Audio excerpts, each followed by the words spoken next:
Hi అండి, welcome to my channel. ఈరోజు మనం చేయబోయే రెసిపీ కరివేపాకు చికెన్.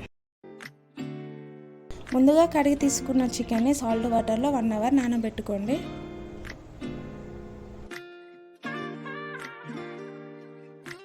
ఇప్పుడు పొయ్యి మీద ఒక గిన్నె పెట్టుకొని అందులో ఎండుమిర్చి, వెల్లుల్లి, ధనియాలు, జీలకర్ర, దాల్చిన చెక్క, మిరియాలు, లవంగాలు, యాలకులు వేసి కలపండి. అందులోనే కడిగి ఆరబెట్టుకున్న కరివేపాకు వేసి వేయించండి.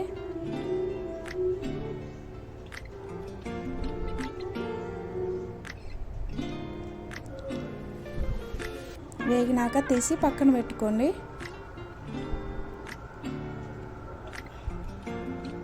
కొంచెం చల్లారినాక దాన్ని పౌడర్లా మిక్సీ పట్టుకోండి.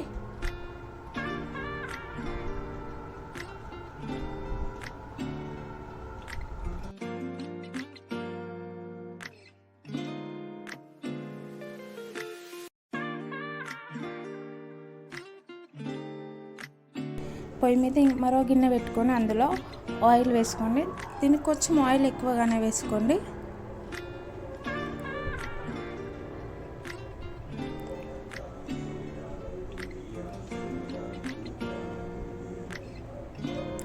ఆయిల్ వేడెక్కాక కొన్ని కరివేపాకు రెమ్మలు, కట్ చేసి పెట్టుకున్న ఆనియన్ వేసి వేయించుకోండి. ఆనియన్ బ్రౌన్ కలర్ అయ్యేదాకా వేయించుకోండి.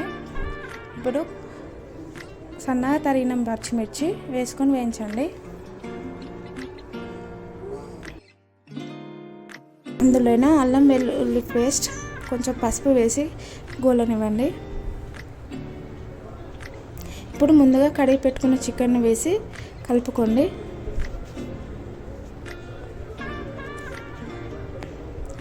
తగినంత సాల్ట్ వేసుకొని ఒక 4 to 5 minutes దాకా గోలనివ్వండి.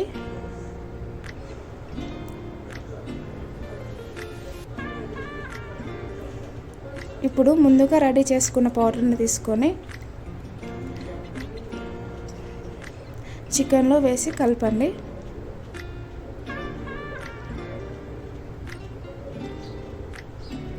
కొన్ని వాటర్ యాడ్ చేసుకోండి.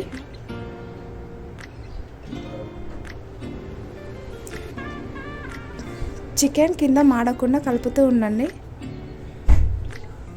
ఆయిల్ బయటకు వచ్చేదాకా ఫ్రై చేసుకోండి. చేసి పెట్టుకున్న కొత్తిమీర ఆకు వేసుకోండి. అంతే, ఎంతో రుచికరమైన కరివేపాకు చికెన్ రెడీ. మీరు ట్రై చేయండి. ఎలా ఉందో కామెంట్ చేయండి.